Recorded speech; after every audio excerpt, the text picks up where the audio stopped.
Right, shalom. I'm the brother Siad.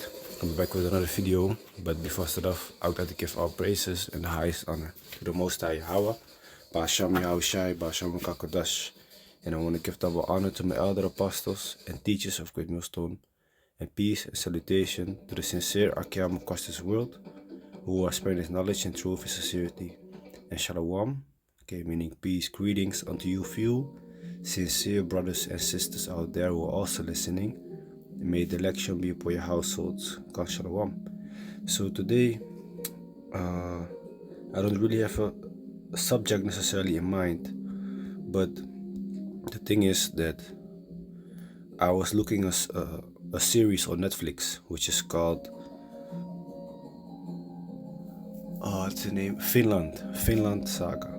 Okay, and when I was watching the series, what stood out to me is that there were farmers.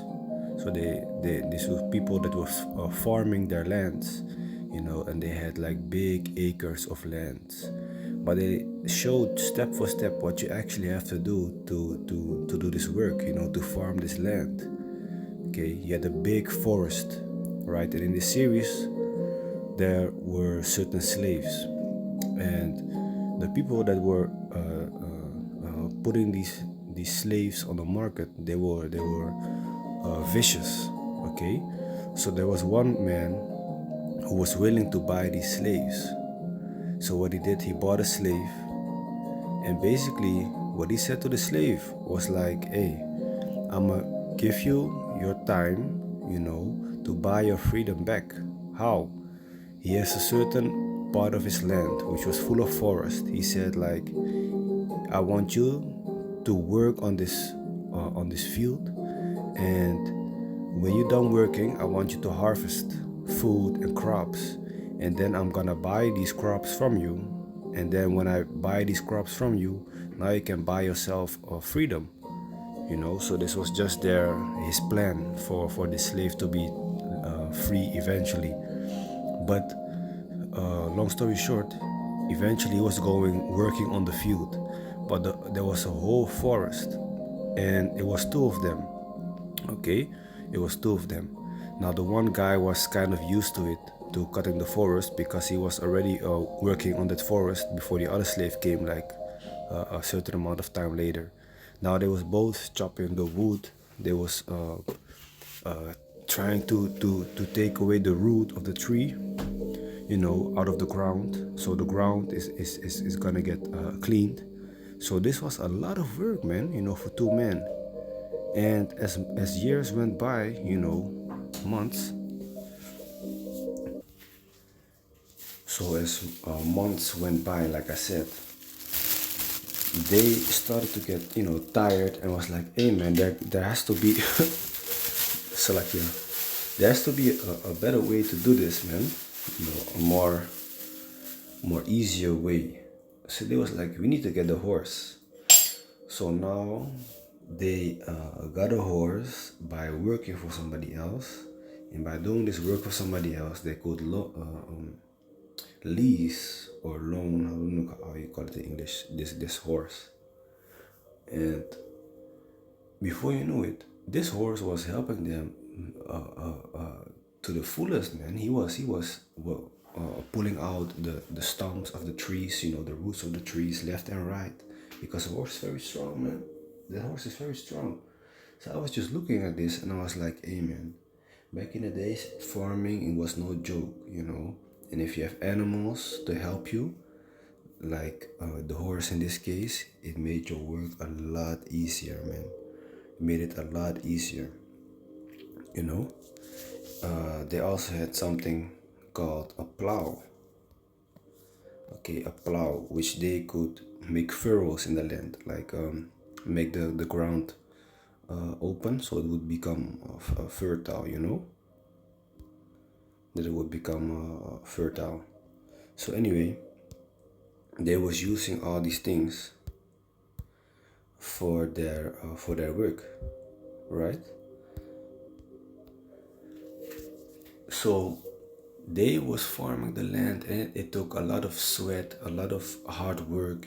People even tried to fuck up their harvest, man. They actually fucked up their crops. You know, all the hard work they put in, these people just destroyed it because they was envious. They was like, you know, how can slaves be on the same level as us and have this big of a portion of a land and have these crops? You know, let's destroy it. So all the work that they done was now destroyed, which is fucked up, man. But what I thought when I was watching it, you know, to come to the point, I was like, hey, when we are actually working in this truth, you know, we are also busy with a plow, okay, with the instrument to farm the land with, you know. So let me look up a plow so you get what I mean when I say plow. In the Dutch we say ploeg, like this, you know. They was having horses back in the days to walk and make furrows in the ground, like these stripes you see for the harvest, to be for seeds to be able to be planted there. You know, nowadays they use tractors, which that even saves even a lot of work more. So when it says here in the scripture, where is it? Luke chapter 9 verse 62. And Yahushua said unto him, no man having put his hand to the plow and looking back is fit for the kingdom of the Most High. So if you're doing this work, you know, of Yahushua, basically waking up the elect, okay, waking up the real Israelites, who they are, where they come from, waking them up to come and repent and come back to Yahweh Bashem Yahushai, to follow him. If you do this work and you all of a sudden stop, you know, you look back and you go back into this world and you leave off the work that you was doing, you are not fit for the kingdom of Yahweh Bashem Yahushai, man. And it is not a light thing or an easy thing to do this work, you know. As I mentioned in the series I was watching, I was like, hey, it is a lot of work, man, to be a farmer and be farming out there. So this is not something light, you know. It's not just something that you be like, okay, let me just teach the people this week, and then all of a sudden you have no motivation anymore, and now when the motivation is gone, you quit doing the work. You know, you basically have put your hand on the plow, but now you quit. You're not fit for the kingdom, man, and you're gonna be destroyed. Okay, so I just don't want to make a video about this. Like I said, the series that I was watching is called Finland Saga, and it's a dope series, man. It's a dope series. This one is an anime. This one, Finland Saga. You know. But yeah, man. I hope it's edifying. You know, like I said, man. Don't just randomly do this work. Sit down and consider if you have enough.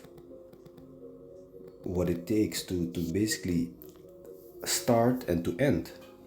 Okay, in following Yahweh Bashem Yashai, but also doing his work, standing on the streets like the prophets do, prophesying, okay, for hours, in the cold, in the rain, in the hot, no matter. So this is Luke 14, verse 28. It says here, for which of you, intending to build a tower, sitteth not down first, and counted the cost, whether ye have sufficient to finish it? So which one of you, before you're gonna build a tower, before you build something, is not first gonna sit down and think like, wait a minute, do I actually have enough to finish this tower? You know, instead of just randomly starting, you know, without a plan. Okay, let me see what the NLT version says here. Luke 14, verse 28. But don't begin until you count the cost. For who would begin construction of a building without first calculating the cost to see if there is enough money to finish it? Otherwise, you might complete only the foundation before running out of money, and then everyone would laugh at you. They would say, there's the person who started the building and couldn't afford to finish it. Okay, so let me read it in the King James Version again in the left. It says, verse 28, "For which of you intending to build a tower, sitteth not down first and count the cost, whether he have sufficient to finish it? Lest haply after he had laid a foundation and is not able to finish it, all that behold it begin to mock him." So when you come in this truth and you do this work as the prophets, standing on the streets, waking up the people, and all of a sudden you stop, you go back in the world. All those people which said in the beginning, like, "Hey, what you doing, man? You never been busy with the Bible. Now you all of a sudden want to play holy, this and that." Now they're gonna laugh even more at you, because they are gonna be like, "We told you, man. Look at you, man. You loser, man. We told you, man. What you doing with the Bible, this and that." You're basically lost. Okay. Verse 30, saying, "This man began to build and was not able to finish it." They're gonna laugh at you.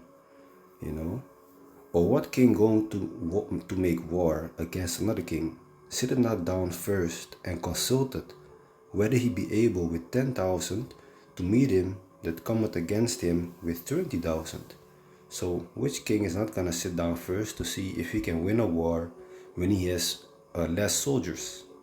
So in the NLT on the right, it says, verse 31, "Or what king would go to war against another king without first sitting down with his counselors," okay, counselors, advisors, "to discuss whether his army of 10,000 could defeat the 20,000 soldiers marching against him?"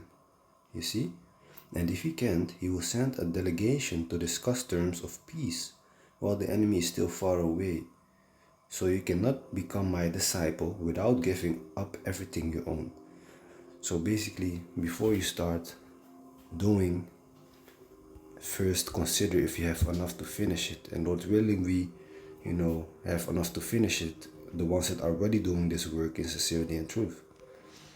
Okay? So I just hope it was edifying, and with that, I want to give all praises and the highest honor to the Most High Yahweh, Basham Yahushai, Basham Kakadash, and I want to give double honor to my elder apostles and teachers of Great Millstone.